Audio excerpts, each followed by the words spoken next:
Okay, good afternoon everyone. Magandang hapon muli. Okay, so tutuloy natin yung ating discussion last time. Okay, so ito medyo mahaba tong slides natin ngayong araw. As you can see, meron tayong 111 na pages. Pero hindi naman natin lahat yan ito-tackle. So dun lang tayo sa tatlong topics. Very interesting yung mga topics natin ngayon. Okay, so muli, ang lahat ay malaya na magbigay ng kanilang mga respectful na opinion at mga saloobin habang tayo ay nagdi-discuss. In fact, in-encourage ko ang lahat na mag-participate. Kung meron kayong gustong sabihin, kahit nagkasalita ako, pwede kayong mag-send ng message dyan sa ating in-call messages. Okay, marami tayong pag-uusapan ngayon tungkol sa GAD. Yung iba rito alam na ninyo, yung iba ay bago, yung iba ay posibleng hindi pa alam ng ilan kasi hindi naman malamang hindi pinaglaanan ng panahon yung panonood sa ating mga webinar. Okay, so ang unang segment ng ating diskusyon ngayong araw ay ang mga basic God concepts. Karamihan dito alam na ninyo, so bibilisan natin yung unang parte, tapos mag-focus tayo sa ibang mga topics na tinuturing natin na pinakamahalaga sa mga pinag-aaralan natin sa gender and development. Okay? So muli, ito ay isang safe space. So kung meron kayong gustong sabihin, basta hindi ito masama o hindi ito nakakapag-dala ng offense sa ating mga kasama, ay welcome po ang lahat ng ating mga saloobin. Kasi marami tayong pag-uusapan dito na maaaring babasag sa inyong mga pinaniniwalaan at sa mga kasalukuyang paniniwala na pinangahawakan ninyo. Meron din kayong mga maririnig ng mga paliwanag na maaaring taliwas sa inyong mga nakasanayan na mga paniniwala, guys. So, yung iba maaaring kayo ay medyo magulat or ma-surprise kayo sa mga malalaman ninyo. Dahil hindi naman ito madalas din na napag-uusapan sa loob ng tahanan o sa mga pampublikong mga diskurso tulad ng media o pati ng mga public space like schools and all. So sa BPSU dito, very open tayo sa mga diskurso ng gender and development. Okay? Sige. So ang ating discussion ngayon ay gender sensitivity training. Ayan. So ang ating goal ngayong araw ay ma-develop sa inyo yung mas mataas na antas ng pagiging isang gender sensitive. Okay? So mamaya sa katapusan ng ating discussion, you will know kung kayo ay merong manatawag na gender sensitivity. Okay? Or meron tayong mga pininiwalaan na posibleng mga dahilan kung bakit hindi tayo sensitive sa gender. Okay? Alright. So meron tayong tinatawag na mga gender milestones. Ito po yung level ng mga tao sa kalagayan nila sa kanilang pagiging gender sensitive. So yung mga taong walang kaalam-alam tungkol sa gender sensitivity, ang tawag sa kanila ay mga gender blind. So bulag sila sa kaalaman tungkol sa gender. They have the lack of recognition of gender as an essential determinant of life choices that are available in society. So hindi nila alam na ang gender ay isang mahalagang parte ng buhay ng mga tao, okay, sa pagpili nila ng kanilang mga decision sa buhay, okay, sa mga bagay na available sa ating lipunan. So yung mga tao na hindi nila alam na pwede pala. Okay? And then may mga tao naman na gender aware, yung parang pinaka level 2 ng gender sensitivity. Sila naman ay meron silang konting kaalaman tungkol sa gender inequality. Alam nila na may kaibahan ang babae sa lalaki. At alam nila na yung mga babae at lalaki meron silang pagkakaiba sa access and control. So mamaya pag-uusapan natin yung sa mga sunod na topic, malalaman nyo yung tinatawag na access and control. Okay, kung ano ba yon? Alam ba ninyo na magkaiba ang kakayanan ng babae at lalaki na magkaroon ng access o makakuha ng oportunidad na meron sa iba? For example, alam natin lahat ngayon na yung mga lalaki, mas marami silang access sa opportunities. Mas marami silang access sa trabaho. Mas marami silang access sa kapangyarihan. Mas may control yung mga kalalakihan kumpara sa mga kababaihan. Okay? Kung aware ka sa mga bagay na yon, ikaw ay maaaring gender aware. May mga tao na mayroon namang mga level na tinatawag natin na gender sensitive. Okay? So pag sinabi natin ikaw ay gender sensitive, meron kang pagkilala sa mga nakatagong mga kadahilanan kung bakit meron pa ring gender inequality. Okay? So kasi hindi siya obvious madalas. Kasi akala natin normal lang na dapat ganon, pero hindi natin alam ay gender inequality na pala yung ginagawa natin. So kung alam natin yung mga hidden causes kung bakit may gender inequality, mas nagiging mataas yung ating tinatawag na gender milestone dahil tayo ay isang gender sensitive. Okay? Tayo naman po ay gender responsive. Kapag tayo ay sumasali na, tayo na mismo meron na tayong pagkilos. Kumikilos na tayo kasama yung ibang mga opisina, organizations, mga samahan upang magkaroon ng mga programa, mga proyekto at mga batas, for example, na natutulong sa iba't ibang uri ng gender na masolusyonan yung kanilang mga problema sa lipunan. Tulad ng, for example, member ka ng LGBTQ community sa inyong lugar o ikaw ay yung inyong SK o inyong barangay ay naglalabas ng mga ordinansa para protektahan yung karapatan ng mga LGBTQIA o iba pang klase ng gender. So pag ganoon na po yung level natin, tayo po ay gender responsive. Yung mas mataas naman yung gender fair and equity, yung buong lipunan ay meron ng ginagawa at alam nila na pananagutan ng lahat ang pagkakapantay-pantay regardless of sexuality or gender. And then yung pinakamataas na level, yung ating gender accountable, na kung saan ay titignan natin na yung ating bansa, yung ating barangay, yung ating mga sarili, yung ating mga pamilya, for example, ay committed tayo. Okay? Responsible tayo to make gender an integral part of what the organization is and what it does. Okay? So marami sa atin nandito pa lang sa gender blindness.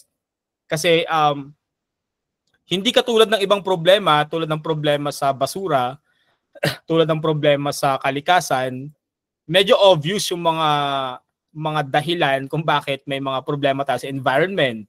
Pero sa gender problem kasi, sa gender equality problem kasi, hindi yan basta nakikita o hindi yan basta nare-realize ng mga tao. Pero na lang kung ito ay ipo-point out sa kanila o pag-aaralan. Okay, kasi ang issue ng gender equality ay tumatagos sa maraming mga issues tulad ng mga stand ng mga tao sa relihiyon, di ba? Meron ding mga issue ng dapat lalaki, babae lang. Okay, may mga issue rin tayo ng mga expectations ng lipunan. Dapat pag babae, ganito ang expectations. Pag lalaki, ganito naman ang expectations. So, hindi natin alam na yung mga bagay na sinusuportahan natin ay mali pala. O yung mga kaisipan na meron tayo ay mali pala. Or maaring yung mga paniniwala natin sa relihiyon natin ay maaring mali sa konsepto ng civil rights. Siyempre meron tayong madugong usapin yan, di ba? Kasi may issue ng separation of the church and state. Kasi yung mga batas ng simbahan, hindi yan pwedeng i-impose sa mga tao, sa lahat ng tao. Kasi hindi naman sila, for example, miyembro ng simbahan na gusto yung ganong klase ng kaisipan. Pero hindi natin pinag-aaway-away ang simbahan, ang pamahalaan at ang grupo ng nag-advocate ng gender equality. Kundi itinuturo natin sa lahat na ang bawat tao may karapatan. Ang bawat tao ay may karapatang mabuhay at mag-enjoy sa lipunan kung saan siya kabilang. At napakahalaga na maunawaan ng mga tao yung konsepto na yan. Kasi hanggat hindi yan nauunawaan, magpapatuloy yung discrimination sa ating lipunan, discrimination in terms of gender or even sexuality. Okay? So when we say gender sensitivity, ang pinag-uusapan po natin dyan ay, meron tayong kakayahan na i-recognize, okay, ang iba't ibang gender issues, especially yung abilidad. Pag ikaw ay gender sensitive, kinikilala mo ang kakayahan ng mga babae, okay, na gawin yung lahat ng posibleng pwede nilang gawin sa lipunan. Nang walang discrimination, nang walang expectations, o nang walang judgment from people. Okay? Yun yung konsepto natin ng dapat pantay-pantay. Hindi pwede babae ka. Hindi mo yan pwedeng gawin. So mali yun. Hindi po pwede lalaki ka. Ito lang yung dapat mong gawin. So hindi mo pwede yun. Nawawala din yung konsepto natin ng gender sensitivity. Ang problema natin sa gender sensitivity, merong maraming mga factors kung bakit nakakaapekto yung pananaw natin sa gender. Diba? So pag pinag-uusapan po natin ang gender sensitivity, pag-uusapan natin ang sex. Mamaya pag-uusapan ulit natin yan, review ulit. Pag-uusapan natin ang gender. Pag-uusapan din natin yung mga ahente o agents of gender socialization. Ang ibig sabihin ng agent, ito yung mga unit ng lipunan natin na sila yung nagpapauso o sila yung patuloy na nagtuturo sa mga tao kung ano yung gender and sex. Kasi sa pamilya natin, may ibang konsepto kung ano ang sexuality and gender. Pagdating mo ng eskwelahan, may tinuturo yung eskwelahan sa'yo tungkol sa gender and sexuality. Simbahan mo, may tinuturo din yan tungkol sa gender and sexuality. Pati yung media, yung pinoportray ng television, tsaka ng pelikula, tsaka ng radyo, ng social media, tungkol sa ano ba dapat yung role ng isang babae o ng isang lalaki. Sa church, di ba, meron din tayo niyan, yung ano ba yung role ng isang babae tsaka ng isang lalaki. Pagdating mo ng trabaho, meron ding bias tungkol sa ano ba dapat yung trabahong pang babae, ano ba dapat yung trabahong panlalaki. Dahil merong gender socialization, nagkakaroon tuloy ng mga issues sa gender. Dahil sa mga itinuturo ng pamilya, ng eskwelahan, ng church, ng media, yung mga maling paniniwala nagkakaroon tuloy tayo ng mga gender issues. Nagkakaroon tayo ng mga issues sa gender tulad ng discrimination o ng mga false and wrong expectations tungkol sa mga tao. Siyempre namamali tayo ng expectation kasi minsan ikinukulong natin yung expectation natin sa mga tao sa ganitong pananaw o sa ganitong pagtingin. Babae ka, kaya dapat ganito lang. Issue na kaagad yon. Lalaki ka, dapat ganito ka. So issue yon, guys. So doon nag-uugat yung maraming mga issue sa ating gender. Kaya ang kailangan natin gawin ay kailangan po nating baguhin ang ating gender paradigm. Ibig sabihin kailangan baguhin natin yung takbo ng isip natin. Kasi kung hindi natin babaguhin yung takbo ng isip natin tungkol sa gender, magpapatuloy ang discrimination against women and even against men. And most likely against LGBTQIA kasi medyo hindi normal ang pagtingin sa kanila ng lipunan. So dapat tingnan natin ang gender sa iba't ibang paradigm tulad ng WID, it means Women in Development. Itong isa naman ay Women and Development. At yung isa naman ay Gender and Development. Ang ibig lang sabihin natin dito, masyadong technical yung mga term, di ba? Pero ang ibig sabihin lang yan, ang mga kababaihan, gaya ng pinag-usapan natin last time, kasama sila sa pag-unlad ng bansa natin. Di ba ang goal ng UN, ng United Nations at saka ng Pilipinas at ng mga bansang pumirma sa SDGs or Sustainable Development Goals, ang pangako ng lahat ng 195 countries na pumirma, ang pangako nila sa isa't isa ay walang may iwan. Sabay-sabay lahat na aangat sa buhay, sa karapatan, etc., etc.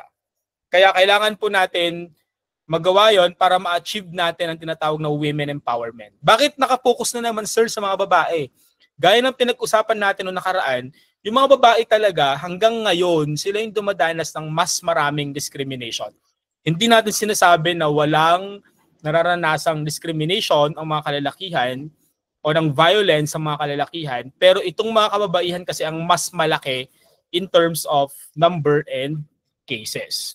So kailangan nating i-empower ang mga kababaihan para magkaroon ng equity para ultimately maabot natin yung pantay na kalagayan between men and women. So yan yung pangkalahatang pananaw natin tungkol sa gender sensitivity. Okay? Sana nakikinig tayo, no, kasi yung topic natin hindi lang ito pang eskwelahan, pang sa buhay din natin to, kasi pag sama-sama natin ito na nauunawaan, ang kapakinabangan nito ay sa ating mga kababayan, lalo na sa mga kababaihan, guys. So I hope na nakikinig tayo sa ating discussion ngayon. Okay? Para hindi na kayo maging mga tawag doon, mga enablers o mga perpetuators ng mga maling paniniwala. Yan kasi yung problema natin sa Pilipinas, no? Marami sa atin nag-aral pero mali ang pinag-aralan. Marami sa atin lisensyado, diploma, may mga degrees, may mga titulo, pero may mga maling kaisipan. Kaya kailangan maitama natin yung mga maling pananaw tsaka yung mga maling kaisipan na yan, guys. Okay? So 1 unit lang tong course na to, 1 hour a week, pero tingnan ninyo yung magiging impact nito sa buhay ng bawat isa kung ipaglalaban natin pare-pareho yung karapatan ng mga kababaihan para ma-achieve natin ang gender equality. Kasi ako talaga, hanggang ngayon naniniwala tayo na yung kabataan lang talaga ang pag-asa ng bayan. So kayo talaga, para sa inyo tong lahat ng efforts na to. So kailangan panindigan natin yung pagiging scholar ng bayan natin, di ba? So tuloy natin Okay, marami tayong mga gender issues. Okay, marami tayong mga paniniwala at saka mga kaugalian. Yung mga paniniwala na yan, guys, yan yung nagbablock para yung isang tao ay ma-achieve niya yung kanyang full potential. Halimbawa, tomboy siya, bakla siya, dahil lang sa gender niya na yon, nabablock sana yung mas magandang buhay na meron siya kasi yung lipunan na ginagalawan niya judgmental. Yung lipunan na ginagalawan niya merong bias against LGBT. Yung lipunan na ginagalawan niya, even yung mga magulang niya, hindi siya tinatanggap bilang isang kung ano siya, di ba?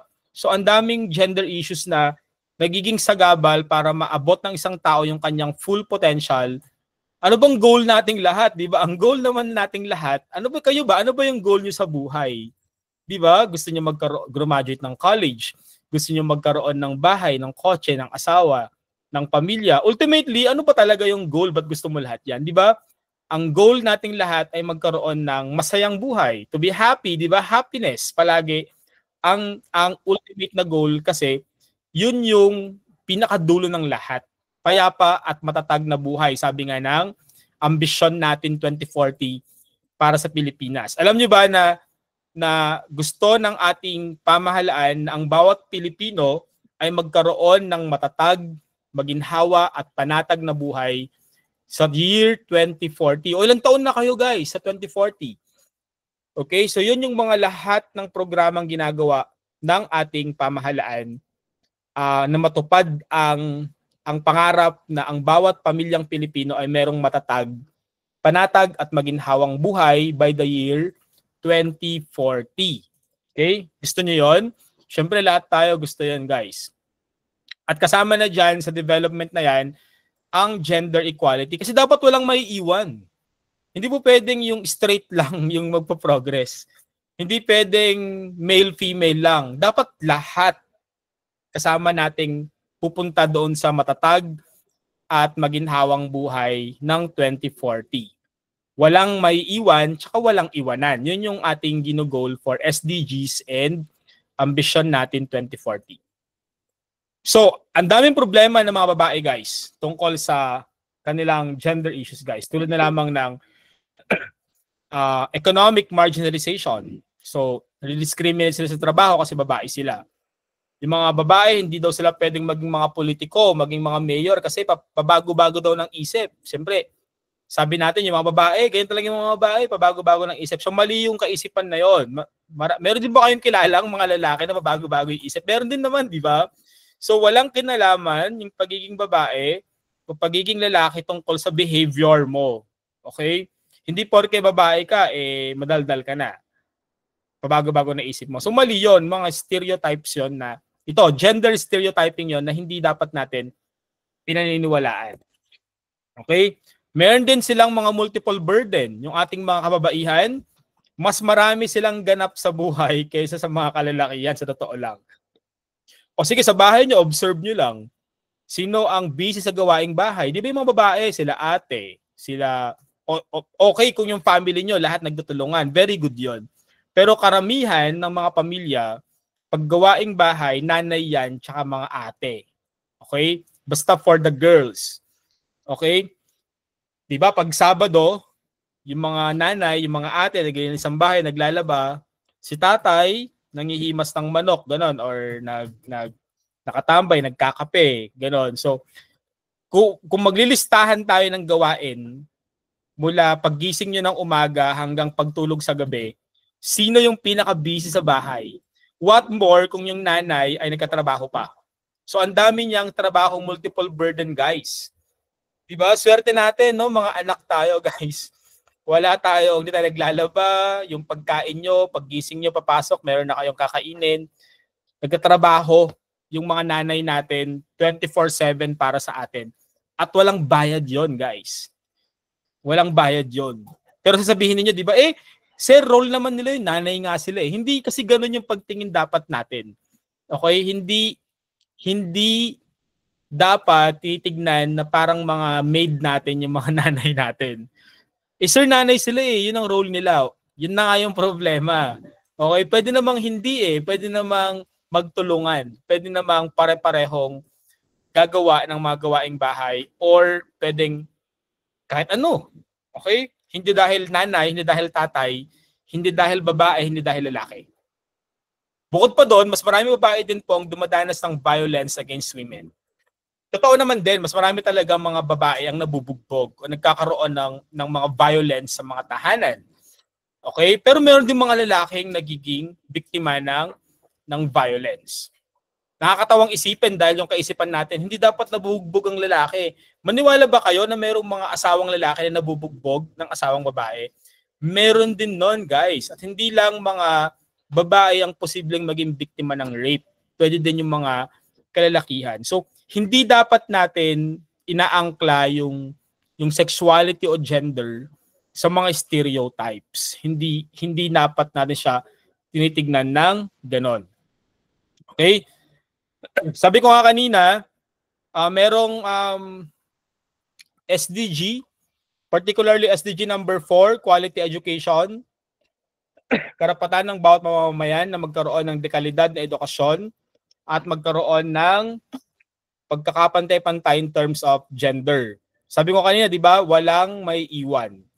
Dapat in 2030, lahat merong access to quality education, lahat ay merong kinikilalang karapatan on gender equality. Okay, sa ating target 4.5 sa gender sa quality education, dapat ay ma-eliminate na ang lahat ng uri ng discrimination sa education. Okay? Okay. Actually, ito sa lahat ng gobyerno, dapat 5% ng kanilang budget, yung bawat agency ay merong 5% doon ay nagagastos for gender and development. So sa BPSU, meron tayong budget na 700 million kada taon ang BPSU. So ilan guys yung 5% ng 700 million? So yun dapat yung nagagastos din ng BPSU para sa pagpapalaganap ng gender and development. Meron tayong 5% na dapat na matarget na lahat ng ginagawa ng BPSU ay nagagastosan for a particular gender and development na programa. Okay? Sige, pag-usapan natin si malakas at si maganda. Ayan, di ba? Yung characteristic of malakas and maganda na talagang sila lang ang meron. O sige, ano yung palagay ninyo na katangian ni malakas at ni maganda na talagang sila lang ang meron? So, actually ito, activity to pero hindi natin siya gagawin kasi wala tayong time. Yung activity kasi na to ay nagpapakita kung ano yung mga bias natin for male and female.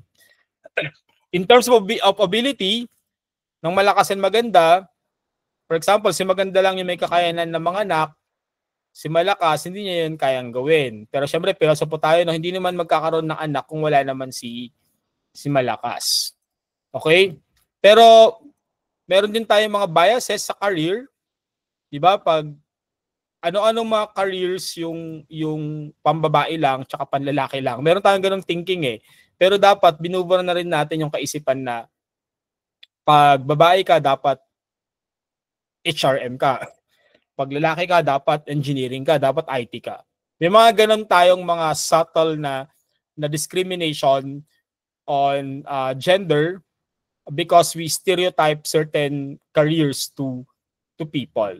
Okay, so hindi na yon dapat ganong klaseng kaisipan meron tayo. Okay, linawin natin ulit yung magkakaiba ng sex. Ang sex ay biological, ang gender naman ay sociological. Okay? Pero meron din tayong tinatawag na third sex. Sabi ng iba, third sex. Pero actually, hindi natin dapat yan tinatawag na third sex. Kasi kung may third sex, ibig sabihin nun may first, merong second, di ba? So, sino yung first sex? Sino yung second sex? So, nagkakaroon ng hierarchy. Para nagkakaroon ba ng leveling? Ang unang sex ay lalaki. Ang pangalawang sex ay babae. Ang pangatlong sex ay third sex. So, dapat wala na yon. Buburahin na natin na wala na tayong konsepto ng third sex. Kasi kung may third nga, merong first, merong second. Pero syempre, we don't want to discriminate, di ba? Kasi discriminating yun eh. Parang kami yung una, kayo pangalawa, sila pangatlo. May mga class kumbaga. Okay? So actually, ang dapat na itawag sa third sex ay ang intersex na sinasabi nga natin last time. Pinag-usapan din natin yung konsepto ng gender reveal tsaka sex reveal last time, di ba? Hindi dapat natin ginagamit na yung gender reveal kapag halimbawa may mga magkasawang buntes, may magkasawang may mga anak, may buntes, tapos di ba nagpapa-gender reveal, tapos color coding pa, pag blue, lalaki, pag pink, babae. Pero alam nating lahat ngayon na hindi dapat gender reveal kasi hindi mo naman madidictate o mapipredict kung ano yung possible na maging gender ng bata, di ba? Malay ba natin kung magiging lesbian siya in the future, magiging gay, magiging bisexual, kung ano man yung gender na gusto niyang piliin as part of his or her identity. So dapat talaga sex reveal ang term. Mukhang tunog hindi lang okay, pero over the years, kapag patuloy yan na ginagamit, matatanggap din natin yung terminology na sex reveal. Nakakatawa lang talaga sa una, pero pag nasanay na tayo at nakita na natin yung kahulugan niya, bakit mas okay ang sex reveal? Kasi magiging either male or female lang yung ating baby nilalabas dyan sa... So hindi po pwede ang gender kasi sinabi mo male o paglaki niya naging gay. So paano yun? Disaster, di ba? Okay, so for the sake of classification lang biologically, pwedeng sex reveal na lang po yung term na dapat na gagamitin. Okay, sabihin niyo yan syempre hindi natatanggapin kaagad yan kasi it takes almost mga 100 years siguro or 50 years bago matanggap ng mga tao yung mga pagbabago sa wika kasi it takes a lot of years. Even an entire generation for vocabularies to change. Kasi sinisimulan na natin ngayon. Okay? Kaya kung mas marami tayong magpapauso ng term na sex reveal, mas magiging madali yung proseso ng pagpapalit ng mga terms sa ating lipunan. So sex reveal dapat, guys. Okay? So alam na natin ang diferensya between sex and gender. So pag sinabi nating sex, ito ay yung biological na aspect ng isang tao, pagiging male or female niya. Pag sinabi nating gender, ito yung kanyang behavior at yung ina-expect ng lipunan, okay, sa kanyang identity. Pag sinabi namang gender identity, ito naman yung kung ano yung na-identify mo na gender. Kung ikaw ba ay LGBTQIA or whatever. Yung gender expression naman, ito naman yung paano mo yung na-express ang iyong gender. Okay? So meron tayong mga papanoorin on that later on. Okay? At meron naman tayong sexual and romantic orientation. Ito naman yung kanino ka attracted. So ano ang sexual orientation mo. Okay? So, I think meron akong ni-ready dyan. So, pwede natin yon panoorin ngayon saglit. Asan na yun? Ayan, okay? Kasi usapin na yan ng SOGI, ng Sexual Orientation, Gender Identity Expression. So, sige, let's just watch this video for your information.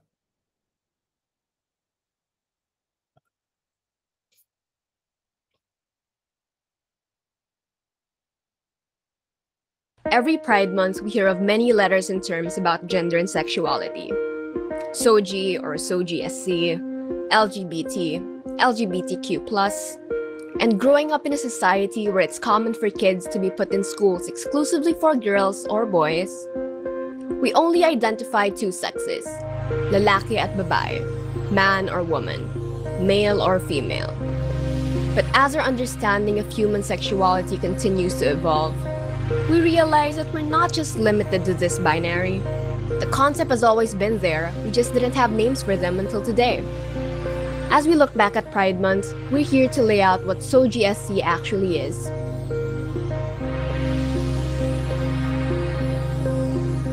SOGI-SC, more commonly known as SOGI, seems really complex. But it's all about celebrating and recognizing the diversity of an individual's gender and sexuality. We got in touch with Ivanka Custodio, an LGBTQ+ rights activist from the organization Camp Queer, to explain to us what all those letters mean.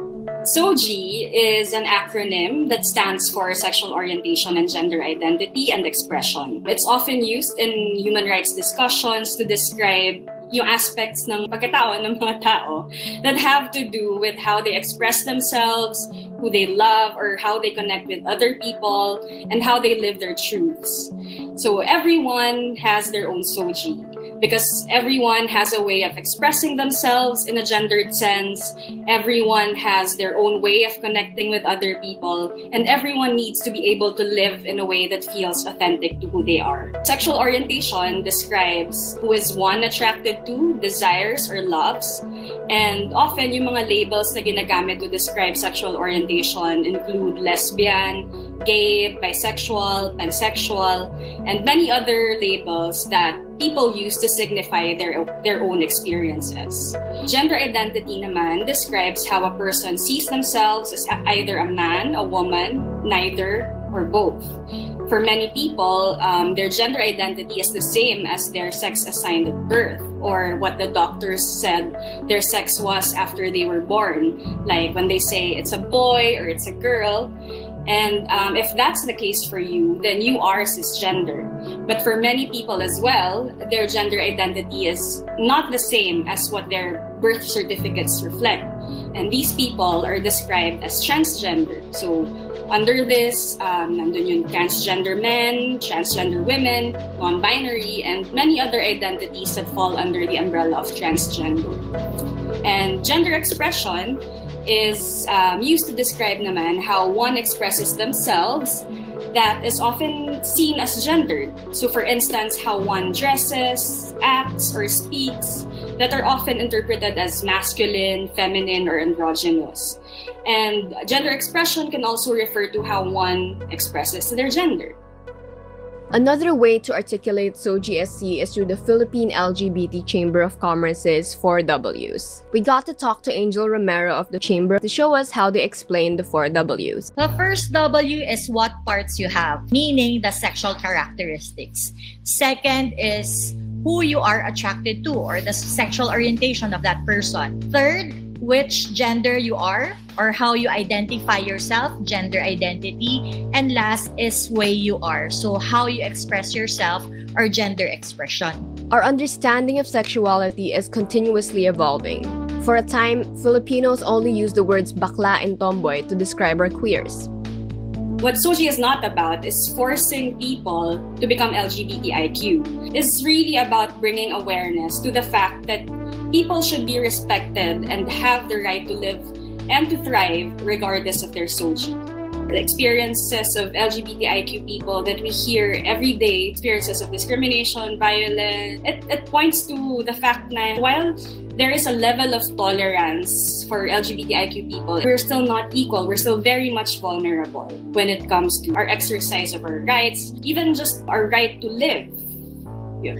The best thing to do about it is educate and not hate, because people might not really understand. Diba? At the end of the day, it's just really educating people about it and making sure that you come from a place of respect.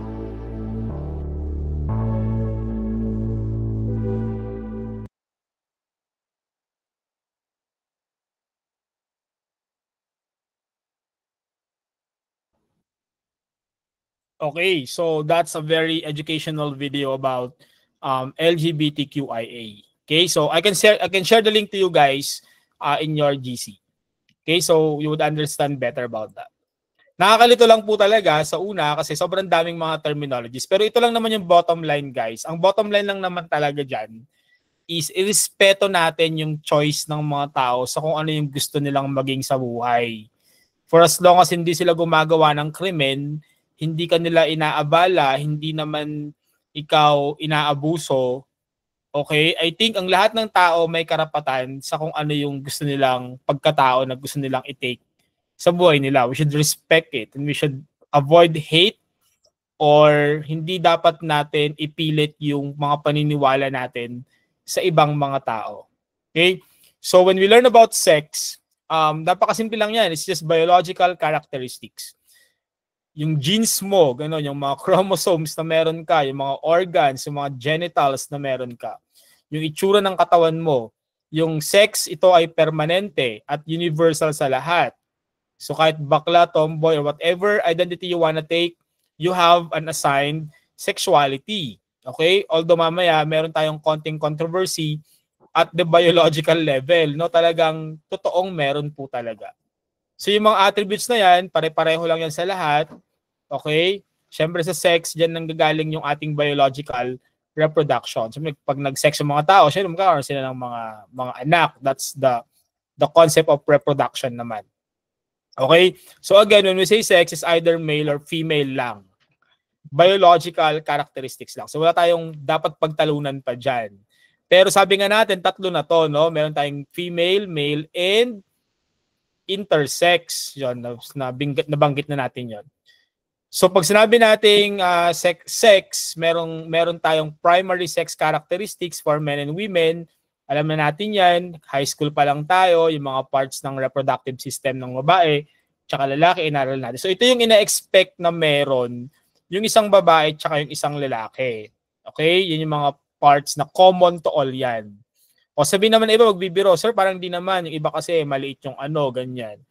O iba naman, ganire, maliit yung ganyan, malaki yung ganyan. So, wala naman yon, di naman yon. Ano, ang mahalaga, meron yung part na yon, di ba?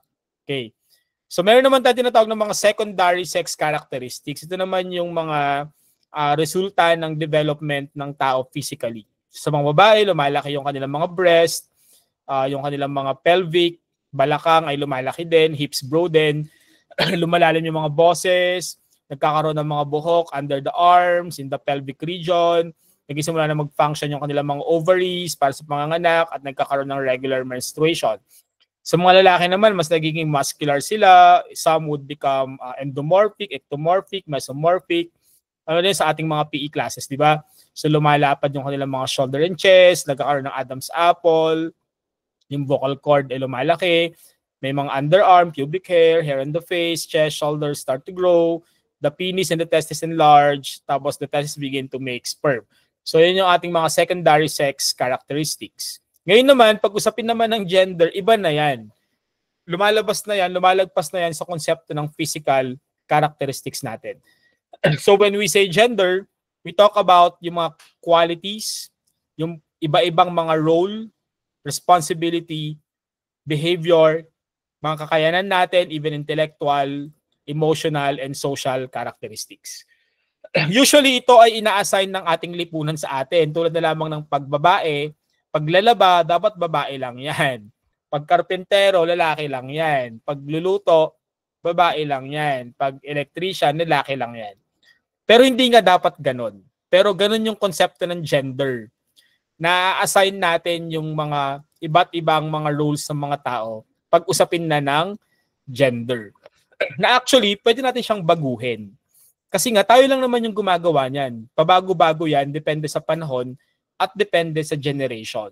Kasi for example, yung flight stewardess o yung flight attendant, alam nyo ba na yung pagiging flight attendant ay hindi naman trabaho ng mga babae talaga originally? Trabaho talaga yun ng mga lalaki noong 1930s pa. Pero nung nagkaroon ng war, syempre naubos yung mga lalaki sa gyera, kailangan kunin ng mga babae yung mga trabahong iniwanan ng mga kalalakihan hanggang sa naging dominant na ang mga babae sa flight attendant industry. Okay? So may mga ganon na mga pangyayari sa lipunan na nagbabago yung gender role ng isang tao kasi yun yung ina-expect o maaring mangyari sa lipunan na sinet ng mga tao at ng lipunan sa kanya. So pwedeng paiba-iba. Okay? Maaring iba-iba ang pwede nating i-take na role pag usapin ng gender. Sa gender naman kasi, ang pinag-uusapan naman dito, yung pagiging feminine, yung malapit sa babaeng klase ng characteristics, sa yung pagiging masculine, yung pagiging lalaki naman. Tandaan natin yung gender, ito ay time and place bound. Ibig sabihin ko, sinabi ko na kanina, nag-iiba-iba yan, depende sa panahon at saka pagkakataon. Tulad ngayon, pag teacher, pambabae daw, gano'n din. Pero alam nyo ba na lalaki din yung mga karamihan ng mga naunang mga teacher. So we can see, nagbabago-bago, it's changing. Tapos, ang problema sa gender, markado yan ng inequality. Okay? Pag sinabi natin inequality, merong bias, kumbaga, sa kung ano dapat yung trabaho na panlalaki at saka pambabae. So kung tutusin naman, hindi naman dapat tayo nag-set ng expectations kung anong trabaho ang pwedeng gawin ng isang babae at saka ng isang lalaki. Again, no? Pag sinabi nating sex, ito yung pagiging male o pagiging female, yung ating gender, pagiging masculine and feminine. Sex is biological, gender is social. Sex is universal, always true to everyone. Gender is cultural, depende sa sitwasyon. Sex is congenital, ibig sabihin nun, nandyan na yan. Hindi mo na yan pwedeng palitan unless magpa-sex change ka. Okay, pero isang part lang yon ng katawan mo. Pero pag tinest ka genetically, lalaki ka pa din. Kasi yung genes hindi lang naman yung kung may vagina ka or penis. Okay? Tapos yun na yung sex mo. Kaya nga may transsexual tayo, which is conceptually okay, pero mamaya malalaman natin sobrang challenging maging transsexual kasi nga wala pang mga batas para, for example, mabago mo yung pangalan mo sa birth certificate kasi nagpapalit ka nagpa-sex reassignment ka. So dati kang lalaki, nagpatanggal ka ng sex organ mo, naging babae ka, tapos gusto mong baguhin yung birth certificate mo, hindi yun po pwede. Kasi wala pa tayong batas sa Pilipinas. Okay? So ang gender ay learned behavior, natutunan natin yan. Natutunan mong maging feminine kahit lalaki ka, natutunan mong maging masculine kahit babae ka. Pwedeng ganon. Sex is unchanging, unless nga magpa-trans ka, di ba? Pero yun pa rin yun, at the genetic level, hindi mo yun kayang baguhin. Yung gender na babago mo yan anytime. Pwedeng today, masculine ka, maybe a few years later, you found out that you feel something different and you wanted to become something else, identity na gusto mong i-take. Sex is unvarying, hindi yan nagbabago, and gender is babago-bago yan sa mga kultura. Maaring yung ina-expect ng mga Pilipino para sa isang babae ay maaring hindi ina-expect sa isang babae sa ibang bansa. Kasi iba-iba nga tayo ng kultura, iba-iba yung relihiyon, iba-iba yung ating mga pamumuhay. Kaya hindi natin pwedeng i-impose sa iba yung konsepto natin ng gender na alam natin. Okay? So again, kanina sabi natin na itama natin, no? Merong sex, merong gender, pero dapat walang third sex kasi discriminating yung term na third sex. Ang pwede po nating itawag sa kanila ay mga intersex. Okay? Ito yung mga pinakasikat na mga kaso ng intersex sa Pilipinas. Si Jeff Kagandahan, sino isa? Si Nancy Navalta, at saka si Mona Sulaiman. Ayan. So sila po yung tatlong yan, yung mga case yan. Si Mona Sulaiman ay isa nating tawag doon, track and field ano natin yan ng mga athletes, si Nancy tsaka si Jeff Kagandahan. Meron akong mga videos sila pero mauubos na yung oras ng pinanood natin. Pero sila guys yung mga case natin ng intersex. For example, si Nancy Navalta ay naglaro siya sa division ng mga kababaihan sa running. Pero naputol yung kanyang career together with also si Mona Sulaiman kasi hinamon sila na magpa-genetic test. So nung nagpa-gene test sila, na-discover na mas marami silang genes na panglalaki. So hindi pala sila pwedeng mag-categorize under sa babaeng category. I think naging issue din yan sa boxing. Last Olympics lang. Pero alam nating lahat na yung Olympian na yun, na taga anong country na ba siya, genetically babae talaga siya. Nung tinas yung kanyang genes, babae siya, marami lang siyang mukhang lalaking features. Malaki yung katawan, parang katawang lalaki. Pag hinanap niyo sa YouTube si Nancy Navalta, makita ninyo mukha siya talagang lalaki. Pero guys, ang kanyang sex organ ay vagina. Pero yung kanyang genes ay lalaki. Okay, di ba? So may mga ganyan talaga tayong case. Pero si Jeff Kagandahan, yung kauna-unahang Pilipino na nakapagbago ng kanyang pangalan sa korte. Meron kasing mga rule para mabago yung pangalan mo sa court. Hindi talaga, parang siya na yata yung first, and hindi naman siya yung last kasi may kilala ako na nagawa yun, pero di ko pwede magitin yung pangalan kasi baka mabatas tayo, naka-record pa naman yung ating lecture ngayon. Merong ibang mga may impluwensyang mga politiko at saka Pilipino na nagawa nilang baguhin yung pangalan nila. Pero hindi talaga yun po pwede guys, unless ma-meet mo yung mga criteria para mabago yung birth certificate mo. Okay? Kasi halimbawa, ikaw si Jeffrey dati, naging si Jenna ka na. Gusto mo nang baguhin yung pangalan. Hindi dahil nagpa-sex reassignment ka, hindi pa rin yun pwede basta-basta kasi nga wala tayong batas na nagsasabing pwede yun. So kung ano na yung birth certificate mo, yun na yun. Tulad na lang ng case ni... Asan na ba siya? Ayan, yung case ni... Ito, sino na ba ito? Ni-research ko na to kanina. Yung case ni... Siya si Romel Jacinto Dantes Silverio na nag-request na baguhin yung kanyang sex at pangalan sa kanyang birth certificate kasi siya ay si Romel, tingnan niyo yung pangalan guys, Romel Jacinto Dantes Silverio. Siya yan. Pero tingnan niyo naman guys, di ba, isa na siyang napaka-sexy na babae ngayon. Hindi siya pinayagan kasi may mga rules sa korte kung paano. Okay, so wala pa tayong batas. Hindi niya na-meet yung criteria. Actually, binasa ko yung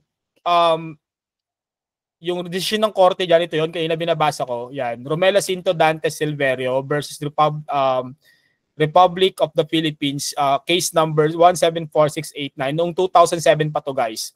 Yan, mababasa nyo dito yung mga dahilan kung bakit hindi siya pwedeng. Kailangan pwede mo lang baguhin yung pangalan mo kung yung pangalan mo ay nakaka-insulto sa pagkatao mo. Eh, hindi naman yun na-meet yung criteria na yun. Okay, so, hindi talaga pwedeng illegal na magpalit ka ng pangalan tsaka ng sex sa birth certificate kapag nagpa-reassignment ka. Kaya sa birth certificate natin ay male-female lang talaga. Sa ngayon, kaya inilalaban, di ba, ang mga batas for LGBTQ. Yun yung dahilan kung bakit inilalaban po yung mga batas na yan. Okay? So, syempre, nasaan na yung PowerPoint yan.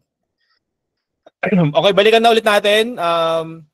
So meron tayong tinatawag na intersex or hermaphroditism, intersex. Ito yung case na yung isang tao meron siyang case ng parehong male and female.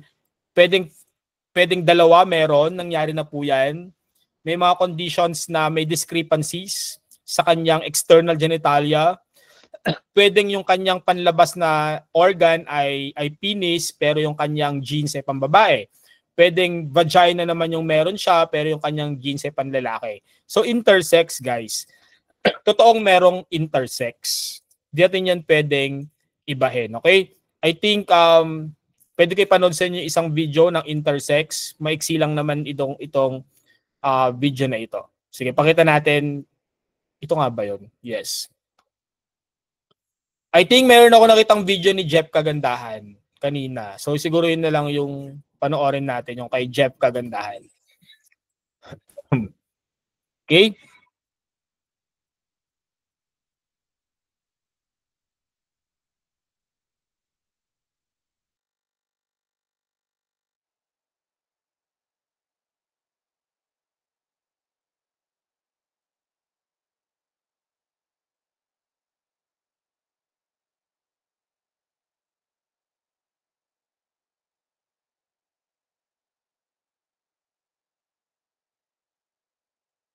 Okay, wait guys.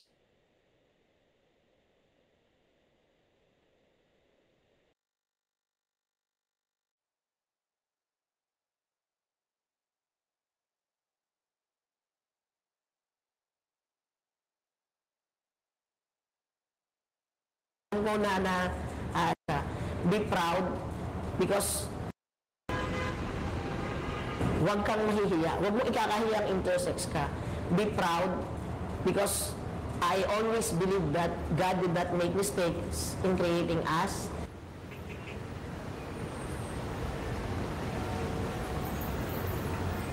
Ako po si Jeff Kagandahan. Ako po ay 38 years old. From Paete, Laguna. Sa tingin ko po kasi ay bata pa lang po kasi ako ay alam ko na kakaiba ako. At hindi ko na matandaan pero simula po bata alam ko nang kakaiba ako kaya alam ko na siguro hindi pero hindi intersex yung alam kong kalagayan ko po. Naman ko po ito nung sa kadahilanan yung ambiguous genitalia ko po. Hindi ito normal na pambabae. Hindi po ganun kahirap noon dahil kung bata pa eh. Pero nung nagkakaedad na po ako, doon ko na naranasan yung hirap po. Una-una, yung damdamin, yung pag-iisip ko po is hindi na dun sa tinatawag nilang normal na babae. Dahil ang pakiramdam ko po ay lalaki talaga. Tatlo po kami magkakapatid at ako po ay panganay. Ang mga magulang ko po kasi ay hindi po, itong kalagayan ko po ay hindi na pag-uusapan sa bahay. At hanggat maaari, ayaw nilang pag-usapan ito sa bahay namin. Elementary years po siguro, ang nagtulak sa akin is yung napakahirap sa pakiramdam nung nakapalda ka dahil babae ka. Dahil babae, yung pangalang ibinigay sa'yo ay yung kasariang meron ka. Pero dahil pakiramdam mo yung lalaki, napakahirap na mamuhay bilang babae. At ito yung damdamin at yung kaisipan mo ay lalaki rin, parang hindi siya nagpipit eh. At nung siyempre nagkakaroon ka ng mga crush, ganyan, na babae rin, mahirap ito. Paghahanap ng trabaho, dahil babae ka, kailangan fit ka. Bilang teacher, nung unang panahon kasi medyo ay nakapalda yung mga guro natin. At hindi ko na kaya na magpalda, kaya nag-decide ako na mag-petition sa court para i-change yung name and gender.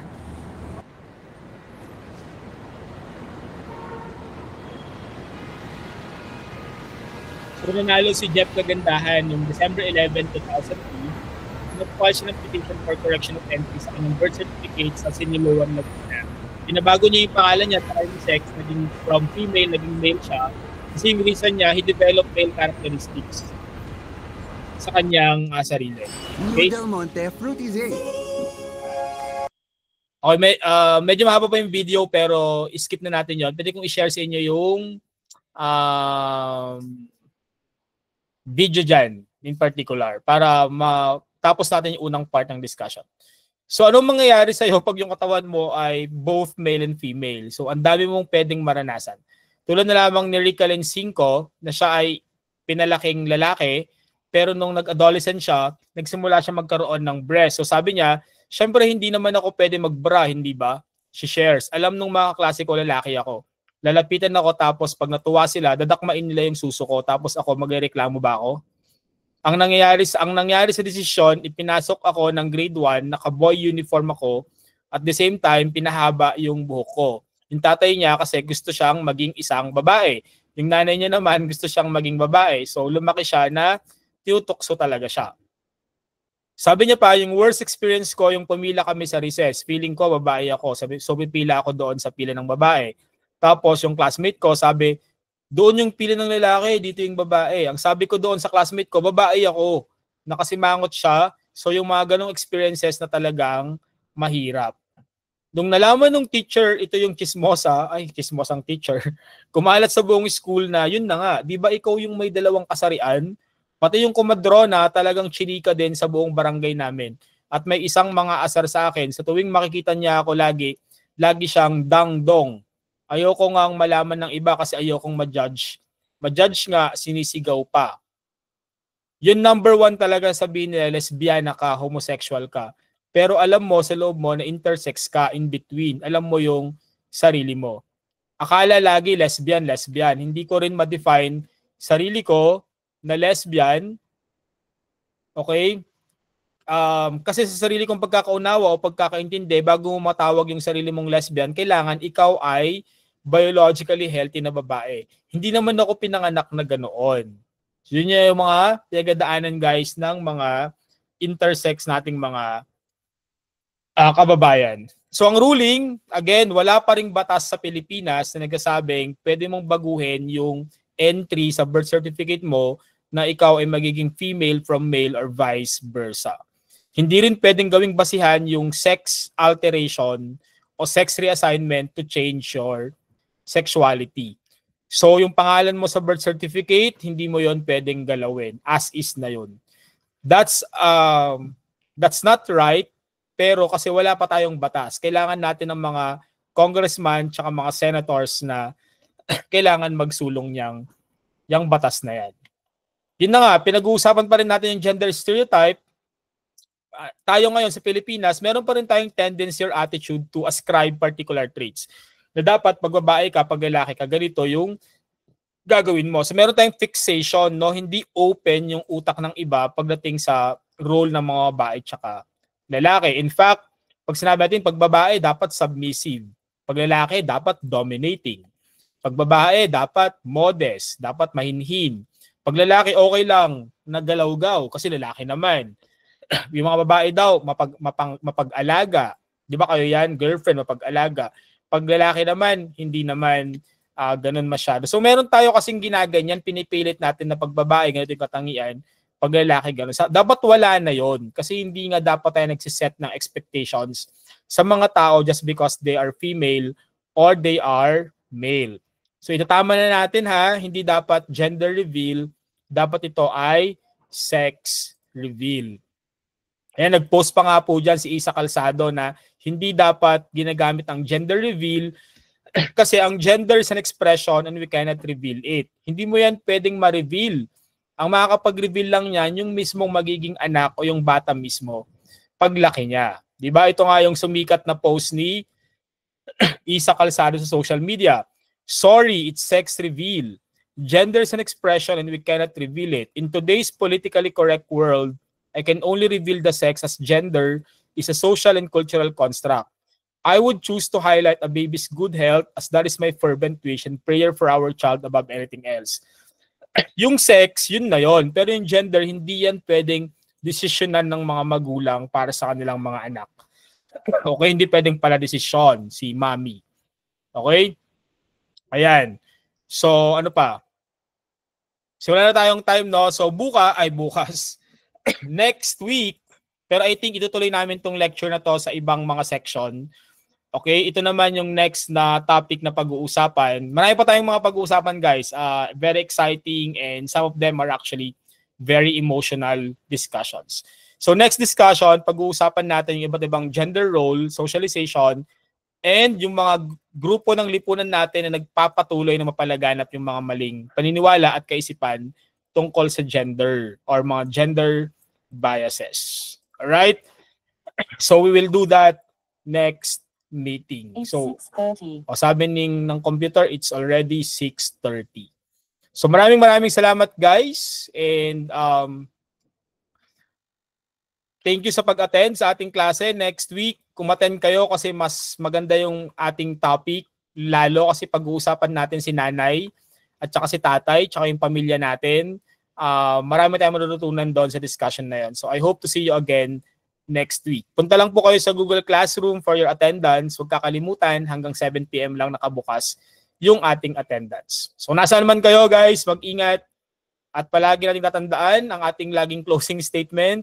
Lahat tayo pantay-pantay, lahat tayo ay may karapatang mabuhay ng masaya at piliin kung ano yung pagkatao na gusto natin. Hanggat wala tayong inaapakan na iba, tayo ay may karapatan na umunlad sa ating mga buhay. Okay? So maraming salamat guys. Have a great night everyone. God bless you all.